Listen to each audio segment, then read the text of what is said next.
EPIP. EPIP is a network of changemakers. We strive for excellence and equity, and that is actually one of the reasons that we're here with you today. Our mission is to empower emerging leaders and philanthropic professionals to build a more just, sustainable, and equitable world, which all brings us to the reason that we are here today. I am going to give Trista an opportunity to introduce herself. She has a long-standing history with us here at EPIP, but I wanted her to give her an opportunity to introduce herself and talk a little bit about what we're going to do today. Trista. Tamitha, thanks so much. Hey, everybody. It's so good to see you, and thanks so much for coming out today. I am Trista Harris, and I'm an EPIPer for life. When I started my career in philanthropy, I was a program officer, and as often happens when you get hired to work in philanthropy, you have no idea how to do your job. And so I Googled how to be a program officer and found EPIP. I reached out to Rusty Stahl, the founder of EPIP, and the first executive director, and said, I would love to get connected with the Minnesota chapter. I'm just getting started and want to learn how to do this work. And he said, well, there isn't a Minnesota chapter, but you can start one. And I said, I have 2 weeks of philanthropy experience, so I have no capacity to start a network. And he said, everybody else is new too, so it'll be fine. And it was. So we started Minnesota's EPIP chapter, and it was a wonderful place for support and connection and professional development. And then I joined EPIP National's board and was the chair of EPIP as we made the transition from our founding executive director to Trista Harris, our executive director after that. So it was a great time to be part of the EPIP world, and always love to reconnect with chapters and with National through these sort of things. So I've worked in nonprofits since I was 13, and I've been in philanthropy since I was in my mid-20s. And when I was running a social justice community foundation, I had a Post-it note on my desk that said, learn how endowments work, because I was responsible for the endowment and I had no idea how it worked at all.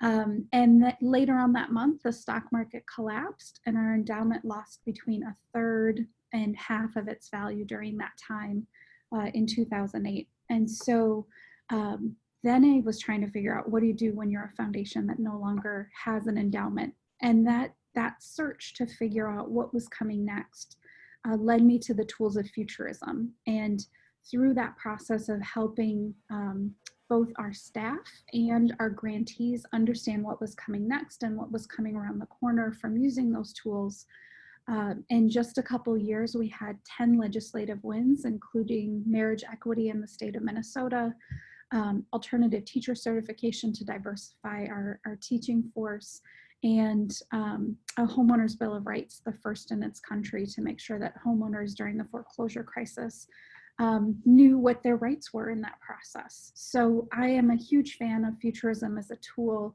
especially during times of rapid transformation, which we are sitting in right at this moment, to help you figure out what's next. So that experience really lit a spark in me to help other people that do good for a living understand how to use those same tools so that they can shape the future. So I've spent the last 12 years learning as much as I can about what's coming next. I've interviewed experts in dozens and dozens of fields, things like human genome mapping and disaster first response, health ethics, virtual reality, asteroid mining, who knew that was a thing. And I studied strategic foresight both at Oxford and at the Institute for the Future. So right now I'm president of an organization called Future Good, which helps foundations and nonprofits learn how to build a better future by understanding what's coming next. And with all of that work, we use a lens of how to create a more equitable future. So all the things that I've learned have been compiled into this book called Future Good. I really want to make sure that people that work in the social sector can understand how to use the tools of futurism in a way that's not complicated. I think futurists often make things feel much more complicated than they need to be. I think one of the reasons is because futurists get paid a ton of money to tell you, let me figure out the future for you. And so it's in their best interest to make it complicated, but really it's a series of tools that are easy to implement within your organization. And we'll talk about some of those tools today. I'm giving away the book for free during the pandemic because I think it's a especially important time for organizations to be future focused and to understand what's coming next. So you can download a free copy at tristaharris.org. It's also important that organizations have many people that are thinking about the future. So as you think about your organization's boards or your leadership teams, those are other people to share the books with, because it's really hard to move an organization to be more future focused if you are just one singular voice within the organization trying to do that. So we are living in an in-between time. Our former way of being before the pandemic is over. But we're not sure what happens next. And I think as you live in this in-between time, there is a piece of trying to hold on to what's been lost. The idea that you could go to a concert with 60,000 people and all squished together is an idea that's going to disappear for a long time as we figure out what this new is, but we're not sure what the new is yet. This is really an unsettling time for humans that like predictability, and we like linear change where we can sort of estimate what's going to happen next. This is a time of exponential change where change gets faster and faster. And sometimes different trends are intersecting with each other, which makes each of them go faster. And we'll talk a little bit about that more. So it is a stressful time for people, but an amazing time to build what's next. So this is a critical time for organizations to understand what future they're working towards and how to harness this moment of uncertainty to create what that new looks like. We're also in a movement moment. So as I talked about these intersecting trends, we are in a moment where there's an exponential curve that is about the pandemic. There's another curve that is about economic insecurity. There's another curve that's about racial injustice. And all of those curves have ran right into each other, which makes each of them go more quickly. And so within our organizations, it is really easy to get overwhelmed. I can't tell you how many CEOs I've talked to in the last couple of weeks that are like, how many statements can we send out as an organization about all of these amplifying issues that are happening? It's a time for us to move beyond statements and move to the place where we're understanding what our role is as institutions in adjusting the trajectory of these trends so that it can create a better future for all of us. So this is where I'm going to start to share some of the tools about how to build futurism into your work. Often people say you can't possibly predict what the future is going to look like. I think that's complete nonsense. If you use consistent tools, you can both predict and shape what that future looks like. So I've created a framework called Stop, Look, and Go that helps you think about how to more consistently implement this work within your organization. So the first step is stop, which is stop loving the problem. It is critical to know the scope of the work that you're focused on, obviously, but it cannot be the end. And often in foundations where we're continuously accused of navel gazing, we want to talk about the problem, and sometimes we wear ourselves out in that process. I think of almost every single funders collaborative that I've been a part of, where we spent the first 2 years trying to understand what the problem was that we were focused on and doing very complicated maps of who was funding what issue in what way. And then we all got tired and then we stopped working together. So we never got to the solution part. We got to the place where we were describing how large the problem is. I also think it can be really counterproductive to spend all your time on what isn't working. So we need to start to change our mindset in the sector. We need to stop making the problem the guest of honor at our meetings. So we shouldn't be hosting meetings where the purpose is, let's talk about how large these disparities are, or let's talk about how terrible the pandemic is. You need to have a solutions mentality as we're planning events. So how do we move to the place where we talk about what we're trying to create? instead of what we're trying to stop have happen.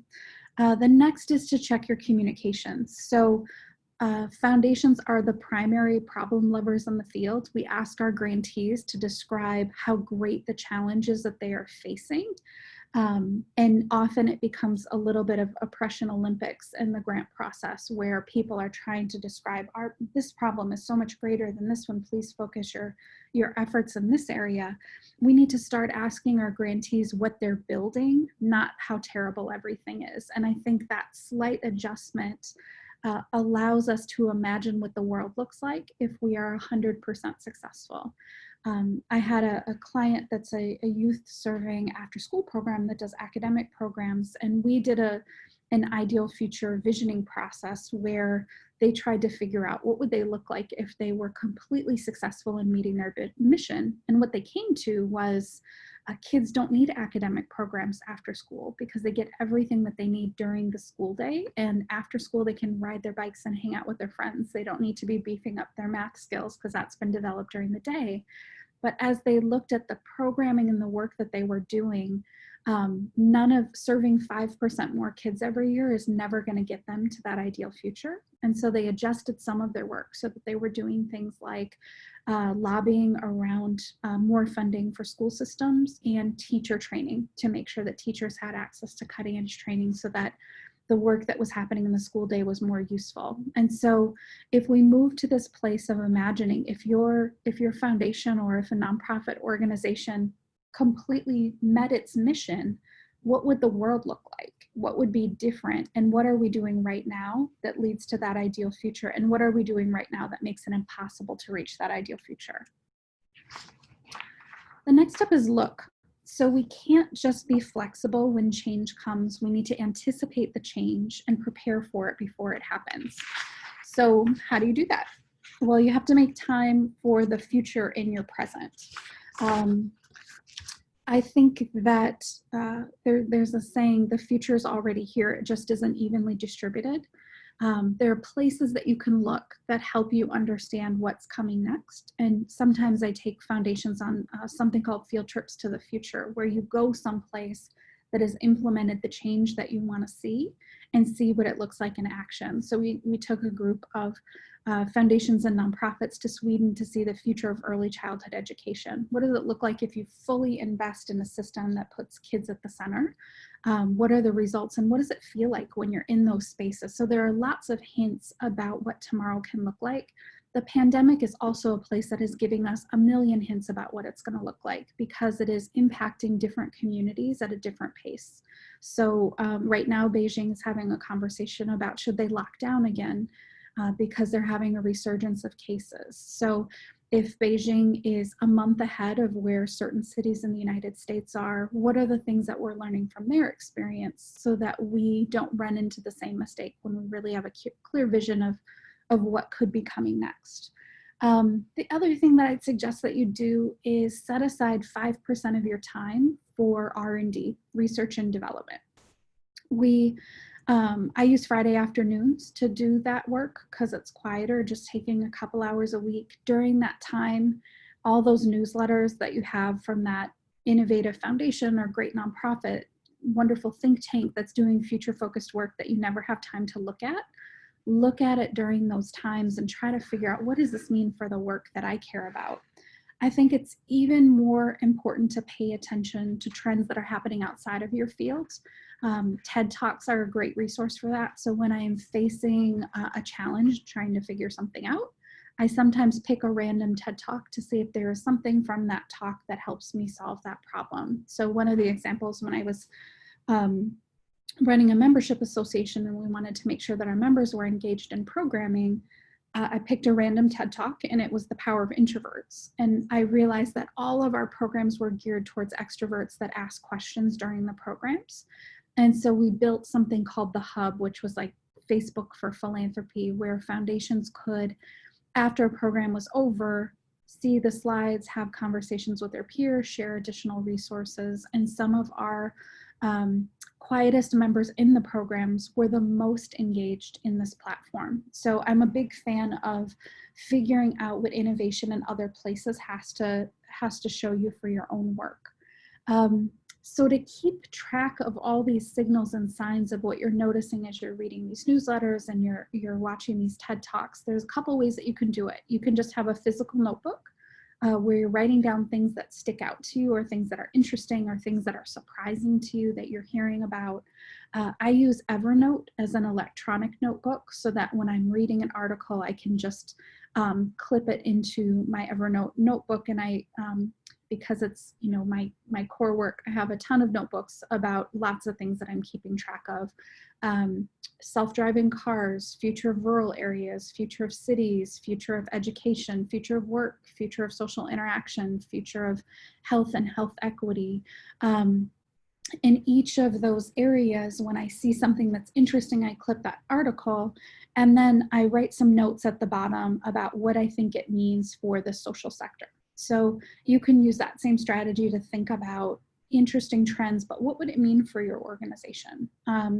And then within institutions, it's sometimes a challenge for those that are starting to want to be more future focused and build these tools into their work.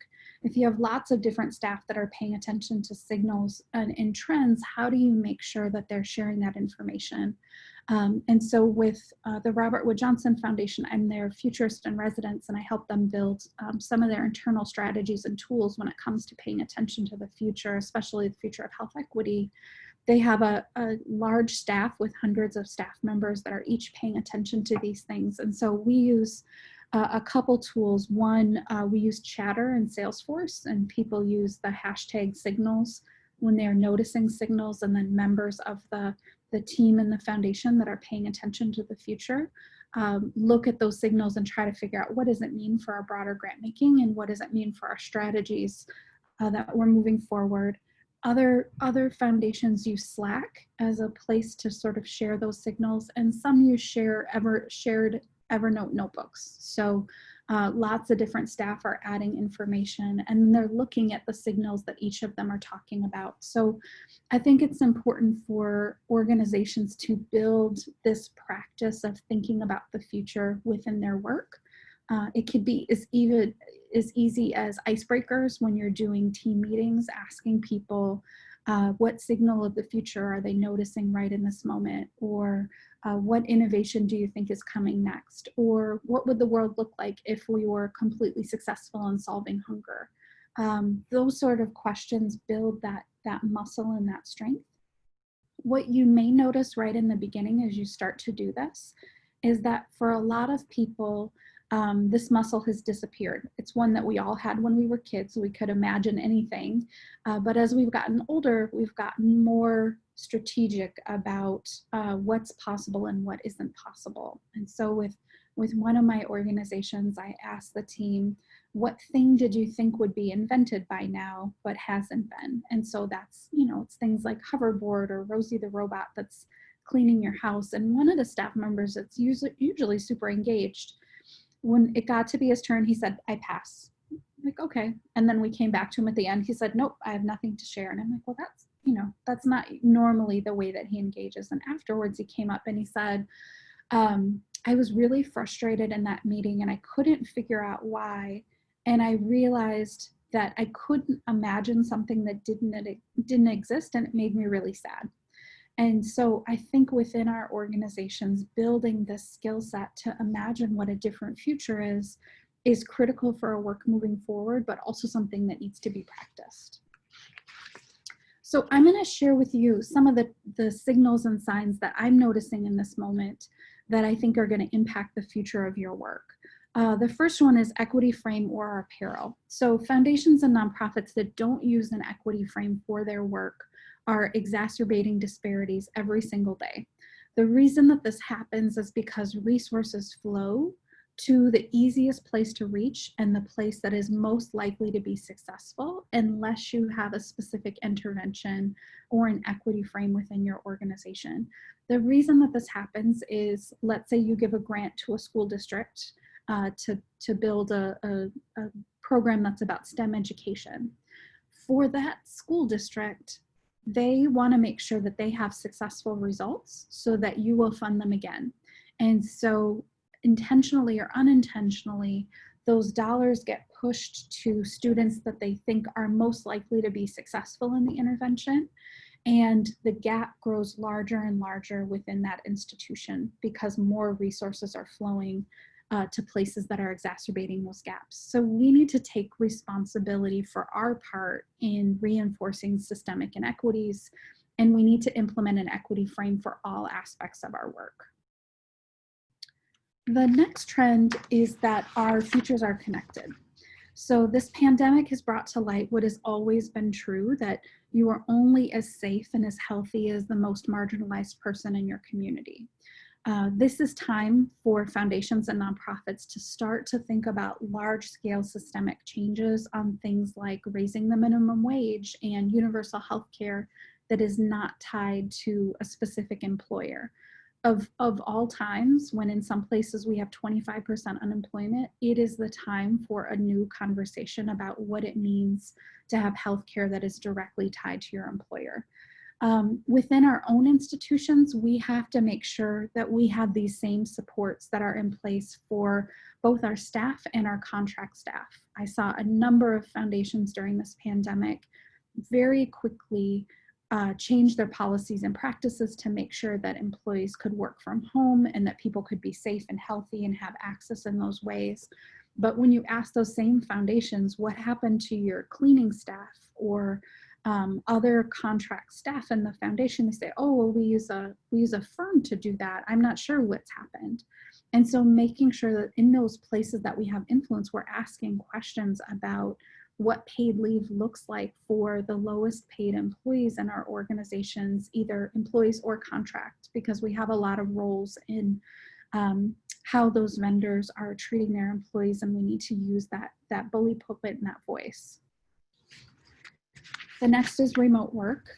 We are all participating in the largest work from home experience an experiment that this world has ever known. I think if we were more gentle with ourselves, we would say that we have been sheltering in place during a pandemic and trying to get some work done during this time under some really hard circumstances. Even with all of that, with the hard circumstances, more than 60% of Americans working from home would prefer to work remotely as much as possible after this pandemic is over, for a bunch of reasons: safety reasons, environmental reasons, quality of life reasons.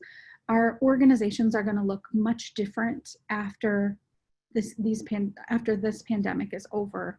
And so board and leadership teams need to rethink what organizational policies look like so that we can harness this trend. There's a couple other positives to this outside of staff satisfaction.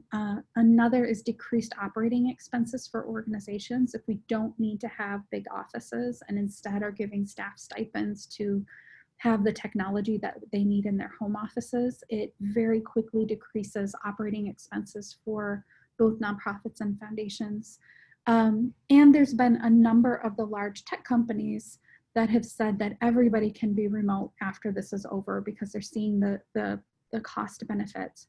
What some have also said that I think is a little bit slick is that they are going to adjust cost of living for where employees decide to be based after the pandemic is over. So you'll hear a lot of the sort of tech people that live in San Francisco, like, I'd love to take this salary and move to a lower cost of living place. They're able to do that, but salary will be decreased to match that. And I think very quickly across the field that will be replicated in other places to lower costs as well. Next are new impact tools. So I think when it comes to our institutions, we have to make sure that every dollar is moving the mission forward. So the way that we invest dollars, the way that we spend dollars really needs to change. When it comes to the spending side, I am a big fan of organizations developing diverse vendor policies and setting a percentage of spending for diverse vendors. It makes a huge difference in the way that our institutions are redistributing dollars as we spend them. This can be your office supplies, it can be your printing, it can be your catering. Really, there are lots of different ways to make sure that those dollars spread to communities that mission-wise your organization really cares deeply about. And then the other, of course, is investments. So for foundations, usually 5% of our dollars are going towards mission, 95% is sitting in the stock market.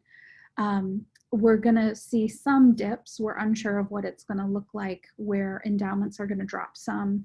And as foundations do those rolling averages, it'll balance that out a little bit. But I think we're going to see some changes in grant making, which means foundations are even more interested in figuring out how to maximize their impact. So mission and program related investments are a great way to maximize that impact. I believe that 100% mission and program related invested should be the goal of every foundation.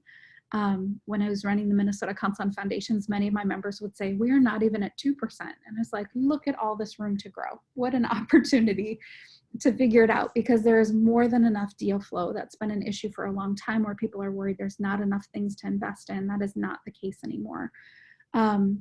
You can use those funds for things like small business loans, which are critically important in this moment, affordable housing, bridge loans for nonprofits that provide services but are reimbursed by the government. 100% aligning all of your organization's resources to your mission is going to have a huge impact. Speaking of that, many of you have probably heard the announcement from the Ford Foundation. Ford is going to be the first foundation in history to offer a labeled social bond. So what that means is the net proceeds of selling the bond are going to enable the foundation to almost double its grant making in 2020 and 2021. The Ford Foundation is joined by Doris Duke Charitable Foundation, MacArthur Foundation, Kellogg Foundation, and Andrew Mellon Foundation in this collective impact, collective effort to increase the impact of their grant-making dollars. So they're anticipating this is an extra $1.7 billion of grant-making in this short time frame, and is going to increase their payout significantly. So I think it is a wonderful thing that Darren Walker from the Ford Foundation, as he was learning about how for-profit companies are using these extraordinarily low interest rates to invest in their businesses, he said, well, how come we aren't doing that in the philanthropic sector? And I think this is a time where we need new thinking about solutions in the field, and that the old tools that we've used in the past both need to be revised so that they're more effective, and we need to find new ways of doing this work, and this is one of those new ways. The last step is go.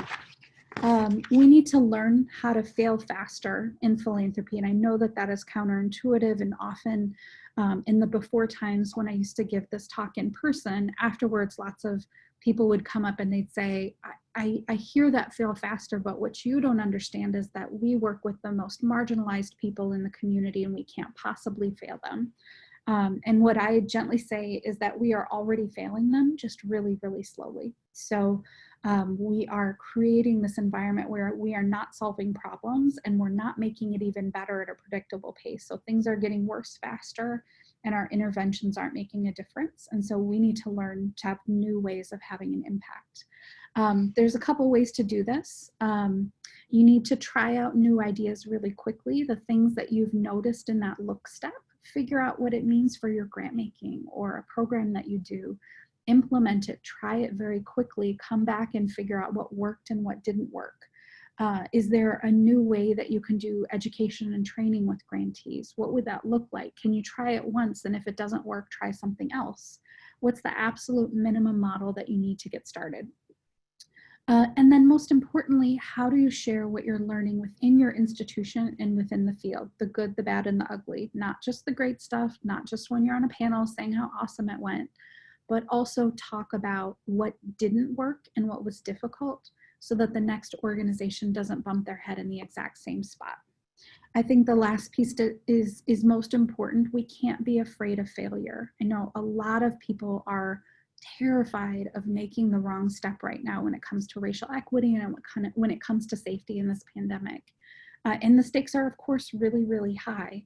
But if we do nothing, and if we have 1,000 team meetings and board meetings trying to figure out, should we say something, should we do something differently, what might it look like, that pace of change is just going to pass us up and we're not going to be able to catch up with it. So organizationally, we have to start to understand what's coming next and meet that change with the work that we're doing.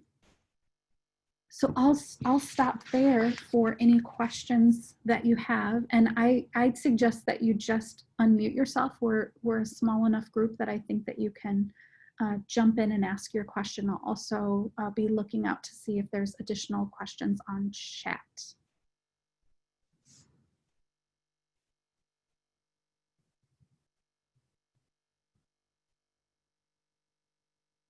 And I'm seeing some resources in chat about other opportunities outside of PRIs and mission-related investments across all asset classes. So lots of opportunity to invest there.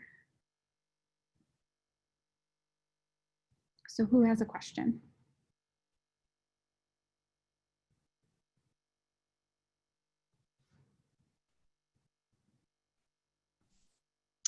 Hey, Trista. This is Scott from EPIP, Minnesota. Nice to see you.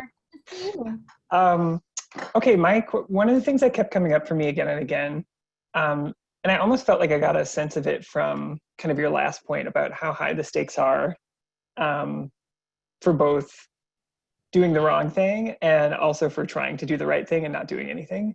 Yeah. So one of the things that's sticking with me, though, is kind of like, how do you think about like the future of some of the bureaucratic elements that we all deal with within our foundations? There's so much that is, I feel, keeping me and the different teams I work on kind of like stuck sometimes in paperwork and deadlines and timelines. Yeah. So I'm curious how you're thinking about that. Yeah, for sure. I'm thinking about it all the time.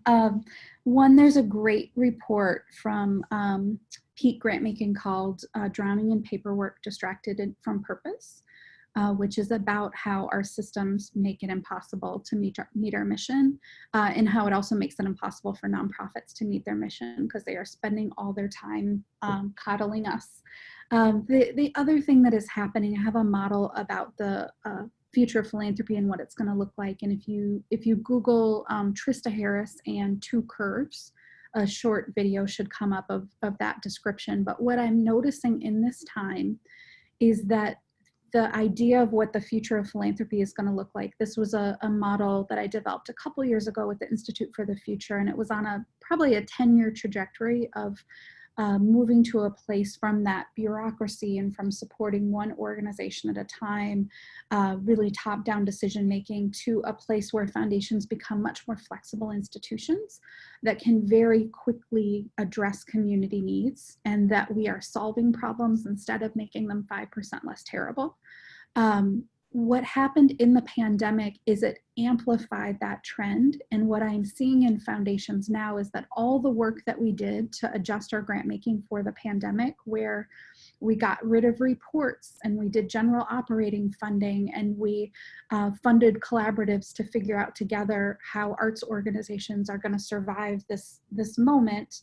That's all the stuff that the future of philanthropy looks like. And we have been in this moment long enough to make it a habit. So if the pandemic had lasted 3 weeks, we all would have gotten back to business as normal. But it has been months. And so in those months, we start to adjust our systems to meet what this new need is.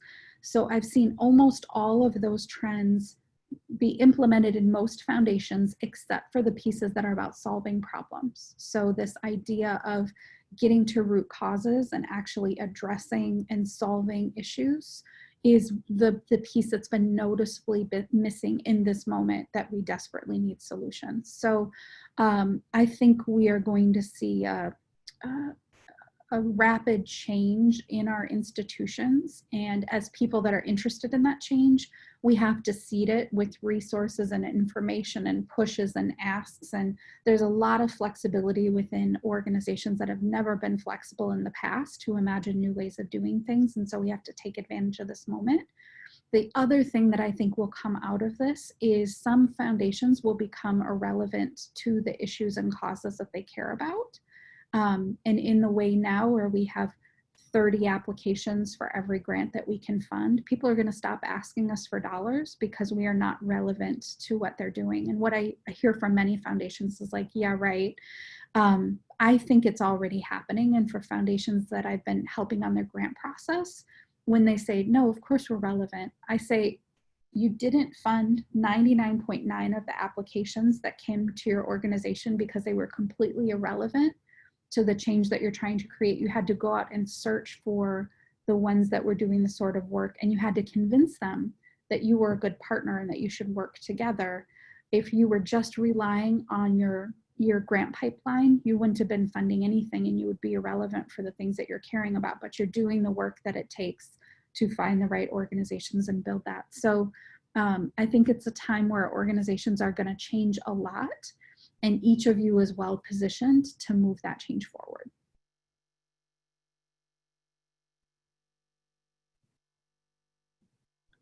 Who else?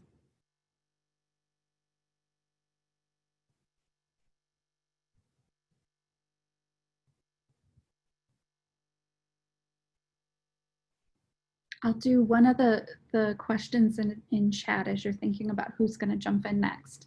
Do you have any tools or resources for navigating the conversation of failing faster with board members, particularly those who are focused on outputs and immediate results?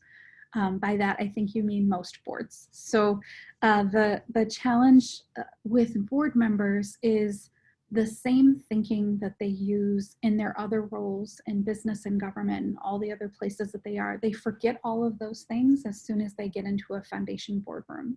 And so moving that conversation forward about the future that the board is creating is an important governance place for a board to be. They're supposed to be in that strategy place. They're supposed to be imagining what's possible.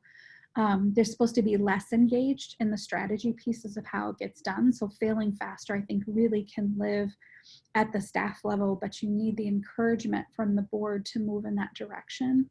I've talked to a number of boards with a similar presentation to this about what's coming next to the field and how to adjust your thinking. And what I hear from many of them is these are the exact tools that I use in my business. I have no idea why I haven't been using those same skills.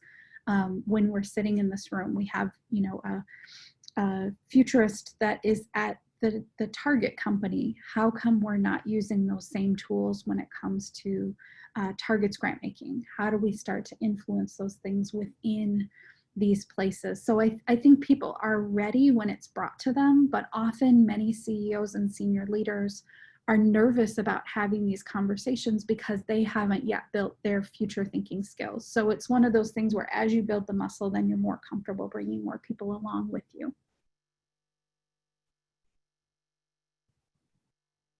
Who else has a question? I'm not sure exactly. Hi, I'm Tanya. I'm in Toronto. I don't know if I have the question exactly, but I'm wondering about working with grant partners to maybe do some of this futurist thinking. I feel like some of the people who we're funding, we fund grassroots organizations in Eastern Africa. And I feel like there's a little bit of a pause of like, well, when we're able to start doing our programs, in-person programs again, then we'll need funding. But and right now what we need is like immediate, you know, food assistance. So like, how do we get people to like, okay, we can fund for food assistance and like help you vision what it might look like in 3 months if we're not able to still have those programs? Yeah, that's a challenge that many foundations are seeing in this moment, because for nonprofits, they don't want to come to you and say, we don't know what's coming next, because normally the process is, here's what we're doing next and here's what it's going to look like, please fund it. And so when you ask for assistance in those areas for some foundations, then it's like, well, how come you don't know what's coming? You should know. Why are we funding you if you don't know? I'm seeing more foundations that are funding workshops for their grantees so that they can start to understand how to implement these tools. For some of them, if it's a group of grantees that are working on the same issue area or in the same geographic area, sometimes they do visioning of what their ideal future is for the issue that they're working on. So what does it look like? And what are we each doing our piece of to make that ideal future happen? What are we doing right now that will lead to that? What are we doing that won't lead to that? And that gap between the two is often where foundation funding can happen. And for one of my clients, they are providing coaching with their nonprofit CEOs. So I've been doing hourly phone calls helping their grantees try to figure out, what do we look like after the pandemic in this short-term future and in this long-term future? What do we want this to look like, and what are the unique opportunities and risks that exist in this moment, and how are we shoring ourselves up? Instead of assuming that things are just going to go back to normal as soon as this is over, it's going to be different. And so how do we make sure that we're positioning ourselves to move to that future that we'd like to see, as opposed to the one that we're fearful of? Thanks, Tanya. Tanya, I have one quick question for you. Is there an EPIP chapter in Toronto yet? There's some, I learned about it from another woman who's up here, but I don't think that there's an official chapter. I think you should start one. In the words of Rusty Stahl, pull people together. Thank you. Who else has a question?